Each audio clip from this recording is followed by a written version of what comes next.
मेरे साथ 5 बच्ची है। मैं गरीब स्थिति का आदमी हूँ, भेड़ बकरी तरह का टाइम पास करता हूँ। मेरी बच्ची को पढ़ाने लायक मेरी बच्ची नहीं थी, इसलिए मेरे साले बच्ची को 9th क्लास यहाँ से पास करा के उनके साथ ही ले गए थे। वो अच्छी ढंग से पढ़ा रहे थे, अच्छी तरह से पाल पोस रहे थे।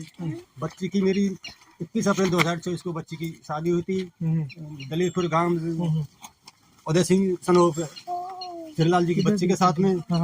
उसके बाद में 1-2 बार बच्चा उदय सिंह मेरे पास आया जाया करता था। उसके बाद में बच्चा कभी नहीं आया।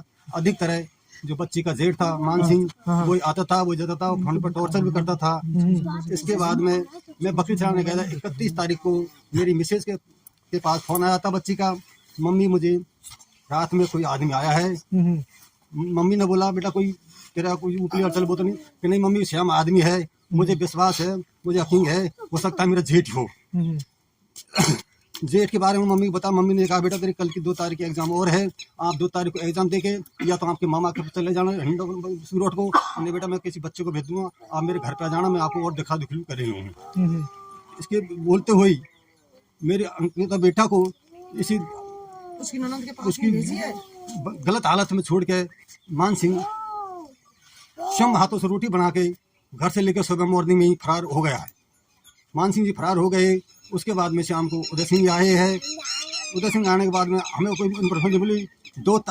3 तारीख को मॉर्निंग में सुबह 5:30 बजे मेरे भाई ने आके हमको बताया, मेरी मिसेज को बताया है अपनी अंकिता ज़्यादा सीरियस है। इतने बोलने के बाद मेरी मिसेज दूध काटी तो मुझे जल्दी कहा, बोले चलो जल्दी। मैंने गाँव को फ़ोन किया, वो बोलो लेके तुरंत ही मेरे पास आए। हाँ हमको ये नहीं बताया कि अंकिता मर चुकी है, हमको ये बताया अंकिता ज़्यादा सीरियस है। तो हम मेरे भाई मेरी भाभी हम 2-5-10 लोग ही वहाँ चले गए। वहाँ जाते हमने बच्ची को जैसे कंडीशन देखा, बच्ची नंगा अवस्था में आधी लटकी हुई थी, आधी पड़ी हुई थी। मैं बच्ची की हालत को देख के शर्मा गया। जैसे ही मैं बच्ची हालत शर्मा गया, मिसेज ने जैसे बच्ची को देखा तो मिसेज मेरी बिल्कुल बच्ची की हालत देखो बेहोश हो गई। बेहोश हो गया, मेरे को कुछ सूझा ही नहीं। जैसे हमें धक्का देके बाहर निकाल के ले आए, जैसे बाहर धक्का देके निकाल लाए अंगद लाल जी वैश्री लाल जी मुझे हाथ पकड़ के लेटरिन बाथरूम के पास ले गए।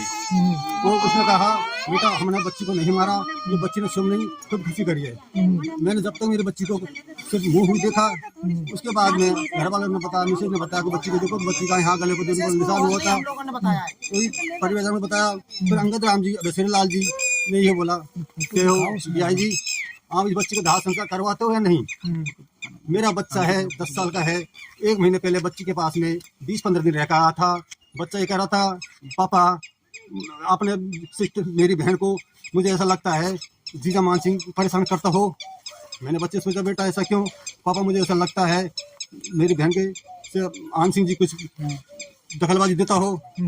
हमको ये विश्वास नहीं था, लेकिन हमें जब सुबह अचानक फोन मिला हम चले गए। वहाँ जाने के बाद में फिर लाल जी ने अंगद जी ने मेरे से प्रेशर दे के कहा कि तेरा बच्चा है, ये तेरे पास खड़ा, बच्चा मेरे बगल में खड़ा हुआ था। बच्चा मेरे बगल में खड़ा था कि तू बच्चा को चाहा है या कि दाह संस्कार होना चाहता है। मुझे डरा के धमका गए। उसके 10-20 मिनट बाद में मेरे ससुराल वाले आ गए। ससुराल वालों ने आकर भी उस बच्ची का हालत देखा, वो भी बेहोश हो गए और उसको बड़ी गाली गलौज देने लगे। सब सालों को मेरे को सबको जो आए मेरे ससुराल की ओर से बेतरीका से फटकाने लगे।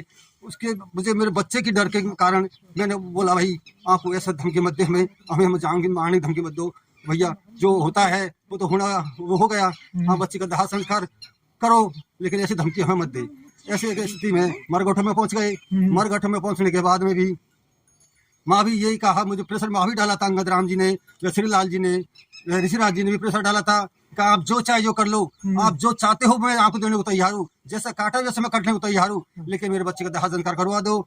इसके इतने कहने के बाद भी हम किसी की, मुझे अपना आप को ये पता नहीं मैं पुलिस को इन्फॉर्मेशन दूँ या नहीं दूँ, मुझे कुछ दिमाग में ही बात नहीं बैठी।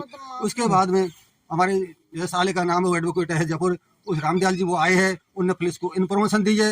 इन्फॉर्मेशन देने के बाद में उसमें अफरा तफरी मच गई है। उस अंगद राम जी ने बोला ले बच्चे हथियारों को ले आओ और सालों को बंद बना ले, तारपुर वालों को, थुमा वालों को। इसने बोलते हुए भी उस फिर वही बच्चा है जो उदय सिंह है, वो बच्ची की अर्थी पे जाके लौट गया, ड्रामा करने लग गया, पेट्रोल की बोतल लेके भाग गया, उधर खेतों में पहुंच गया और अपने आप गले में फांसी लगाने लग गया। उसके परिजन या उसके सहपाठी या उसके मित्र उसको बचाने के लिए भी भागे थे। इतने में ही उन्हें जबरदस्ती करके बच्ची का कुछ क्रियाक्रम नहीं किया, बच्ची को जबरदस्ती पर अर्थी पर रख करके और मोटी जोटी लकड़ी लगा के कड़वे कुछ डाल के शक्कर डाल के पेट्रोल डाल के और बच्ची में आग लगा दी गई। उसके कपड़े भी उसी साथ में जला दिए गए। हम पे कुछ नहीं बना, मैं बिल्कुल ही बेहोश में था, मुझे कुछ नहीं दिखा। जितने 10-15 मिनट बाद ही पुलिस पहुंच गई। उसने ये भी कहा कि तेरी पुलिस को देख लेना, तेरी तोप को देख लेना, तेरे सालों को बता दूंगा और साले तुझे भी बता दूंगा मैं। तो इस तरह के कारण हमने दाह कानून कर दिया था।